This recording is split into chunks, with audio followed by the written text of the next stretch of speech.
Hi, this is Stephen Van Kampen-Lewis. It is Thanksgiving Day weekend here in the U.S. It's Saturday, almost December 2019, of course. It's about 80 some odd degrees outside today, and I'm actually filming from my new greenhouse, which is great. It kind of took a while to get up. It's a greenhouse I got from a friend of a friend, basically for free, and the panels are from friends, and um, I did end up buying uh, the the heater, which is behind me over here. It's all automated. It's one of those Southern burners. Um, I got it from a friend who lives very close to me. And then the fan above me, which you may or may not be able to hear, turns on automatically, and which is great. It's a very exposed area, and if it's 65 and sunny outside, that translates into 100 degrees in here without any kind of ventilation. So having an automated fan is pretty important. And of course, as you can imagine, having an automated heating system is also very, very important. But getting this greenhouse up and running was kind of an adventure. It was super, super hot here in Texas. It was over 100 degrees into October this year, and then suddenly we got a freeze. Like a month later, and so it went straight from crazy hot summer to winter, and there wasn't a whole lot of time in between to prepare. But anyway, all the plants are in the greenhouse here. Everything seems to be working well, and I'm pretty happy to be able to film from here, and to have my plants in here and not have to bring them inside and move them back and forth.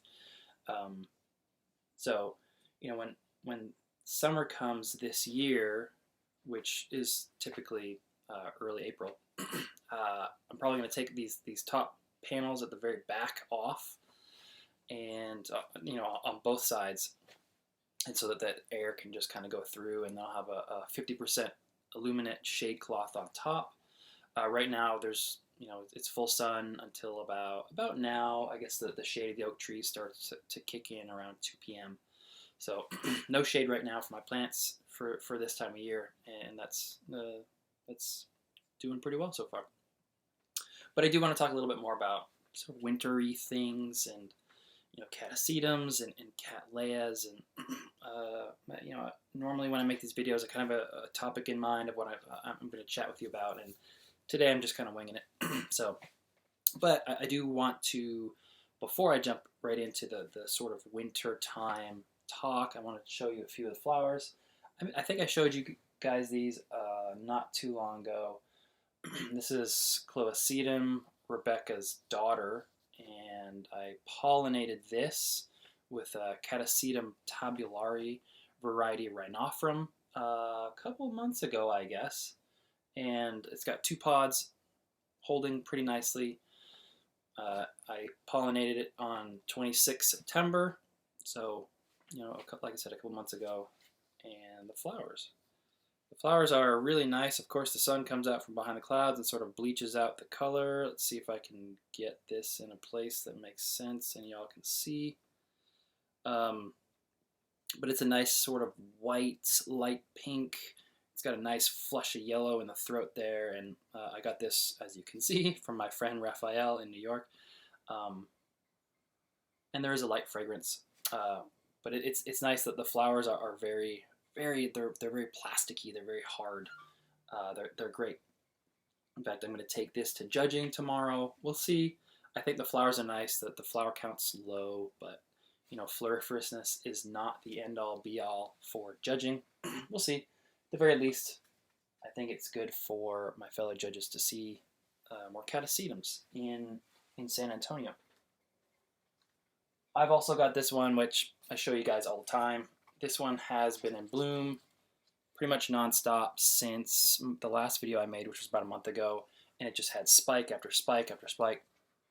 The cooler weather has really made the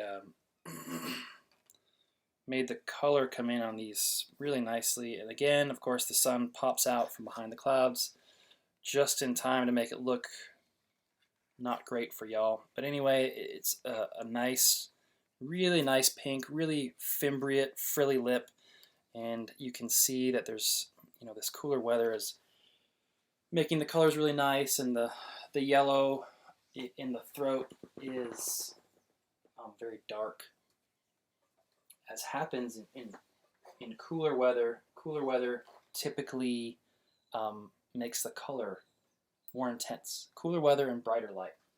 So I've got plenty of sunshine here in Texas. This cooler weather, anything that blooms at this time of year with the dip in night temperatures will really enhance the colors, which is nice. And that second one that I showed you is intensely fragrant. It's got that typical great Clowesia scent. It's sort of a spicy anise that's I don't know, hard to describe. I'm not great at it, but I do want to start talking a little bit. So I've got most of my Catasetums down here. They are not on the ground. They are just above it. I've got sort of a white grate sitting on some bricks. So it's about this far off the ground, and it doesn't look like there's a lot of yellowing leaves. But as soon as a leaf yellows, I toss it. I get it outside the greenhouse. I don't want that vegetation to build up and create sort of a place for bugs to live and hang out and diseases to fester. So, but about 2 weeks ago, I noticed a big change in my Catasetums, and these are they're really entering dormancy right now. I'd say about a quarter of the leaves of all my plants have dropped off. So, in the next couple of weeks, I anticipate that a lot of these will be empty, lifeless bulbs. Not lifeless, just without leaves and kind of dormant. I do have a lot of plants that are still growing, though. I've got several plants behind me that are spiking, including this Catasetum matogrossoense. And this is an import from Bella Vista Orchids in Brazil. I got a couple years ago, so this will be its first bloom. This will be the first time I've ever seen this species in real life blooming. I'm pretty excited. And then some other ones. I've also got some plants that are growing actively. This guy right here has decided that it wants to just keep on growing. This is Catasetum tabulare. This is actually one of the parents of that pod that I just showed you. I got this from my friend Tim in Pennsylvania. Beautiful, beautiful plant. Very, very cool. But one of the questions that I see online a lot is, hey, it's wintertime and my Catasetum is still growing. What do I do? So I will show you what I'm doing right now. This media is crispy. It's bone dry. As many of you may or may not know, when the roots are coming out, if they touch wet media, they're just going to stop growing, period. That flush of roots is dead. So I've just let this grow. I'm just going to treat it as though it's spring. And when these roots are kind of down here, probably, early March, I would imagine, I'll start watering again. In the meantime, I assume the leaves from this newest growth will start falling off. And this one will probably be, quite a bit taller before the roots are down here. But this is a great plant. As you can see, the bulbs have been getting bigger and bigger, and this is this past season's growth, and I anticipate that this one will be about the same size as this one, and it blooms sort of on and off for me all year long.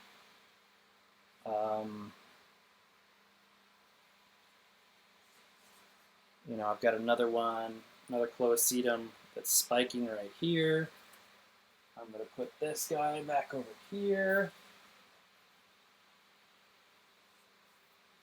So while most of the Catasetums are going dormant right now, there are some that haven't read the same books that you and I have read and are growing. So like I said, the one that's actively growing right now, I'm going to just water that in the coming months and pretend that it's spring a little earlier than it otherwise should be. The plants over here that are blooming and spiking right now, a lot of people online say, hey, my plant is blooming. Do I need to water it? No, you don't. These guys are perfectly adapted to withstand dormancy. and no water, at the same time as they're blooming. That there's plenty of reserves and stores built up in the pseudobulbs that will get them through the dry period. Another thing I want to mention is I haven't totally gone 100% dry yet. So I'm letting my plants get nice and crispy between waterings, and then I'll hit it with a hose fairly quickly so that the top moss, the top layer of moss in my PET is getting wet, up here, and then I let it get dry. But I'm not watering it so much that the water well at the bottom is filling up. So I want these guys to be wettish or damp for a short period of time, and then they're dry for increasing lengths of time. And then by, let's say, the end of December, or when there's no leaves left, I'll just totally cut off watering until again the roots are 4 inches or so long, and then I'll start watering again. Typically that's around Memorial Day. If I'm going to make a gross generalization, that's when I'll start watering again. Another thing that people ask me a lot is, when do I repot? So, once these leaves have fallen off, this plant will be dormant. And when it's dormant, that's the best time to repot. You want to repot these guys, you want to cut them up or get them in a new pot, get them in a new media, whatever. The best time to do it is when they're sleeping. So when they wake up and those new roots come out, they've got fresh media to go into, and you're not messing around with them. I encourage you to not repot once the roots have started growing. And let me grab this tabulary again. To me, these roots are already too long to repot. You really run the risk of snapping them off when you repot. So, you could, repotting a plant whose roots are that long is better than repotting them, let's say when the roots are that long, which would guarantee breakage. Whereas these ones are sort of at the latest stage that you would want to repot. Ideally, you're going to repot before these roots have even erupted yet on a dormant plant.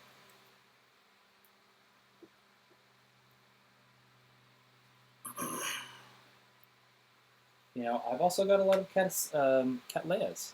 Cattleyas are actually my first love. I guess I might be more active online with the Catasetums because it seems like there's more questions. I don't know, but Cattleyas are really my first favorite group of orchids. And you can see them over here, and then I've got my Nobiliors and Walkerianas over here. And even they've had just a bumper banner year for growth. I've got one Walkeriana that I think is spiking. I can't tell yet.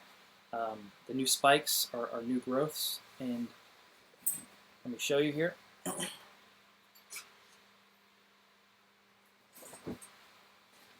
This is Cattleya Walkeriana Edward. This is also from my friend Raphael in New York. And I'm going to see if I can get you to see this. It's in there.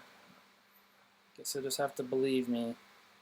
But anyway, the flower spikes come in on new growths. So whereas most Cattleyas just bloom at the top of the new growth, Cattleya Walkeriana and Nobilior send out a new growth that turns into a spike. And at this point, I can't tell if this guy is a new growth or a spike.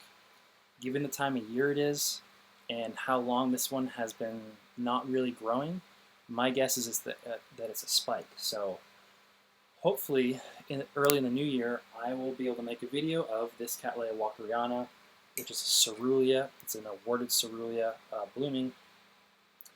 I've got another Walkeriana that's giant right here. This guy is still in active growth mode, as you can see. I'm really hoping that the active growth, and look, even this is not a spike, this is a new growth right here. I'm really hoping that this one blooms. I don't know if it will, considering that it is growing so rapidly, so late in the season.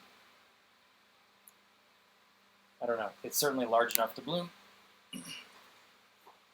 And then I've got plenty of nobiliores that are some of them are not really growing much anymore, but a lot of them are. And I'm not so worried about them not blooming. Their bloom season is late winter, early spring. So any growths that are still happening now will probably wrap up and finish early in the new year, and then I'll get new growths.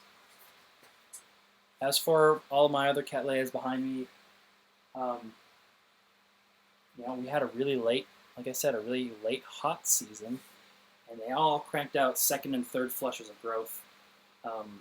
So they still think it's summertime. They still think it's the summer growing season. So we'll see if that translates into weird blooming patterns. I don't really know. What else? I think that's all I'm going to chat about today. So, to summarize, most of your Catasetums should be going to sleep by now. But there's always those weird ones that don't really understand that it's wintertime and might still be growing. Shoot me any questions that you have. My Cattleyas are still growing. Maybe yours are too. I feel like for mature ones, backing off on water and no fertilizer this time of year is typically a good idea. If they're still in active growth mode, keep watering and keep fertilizing.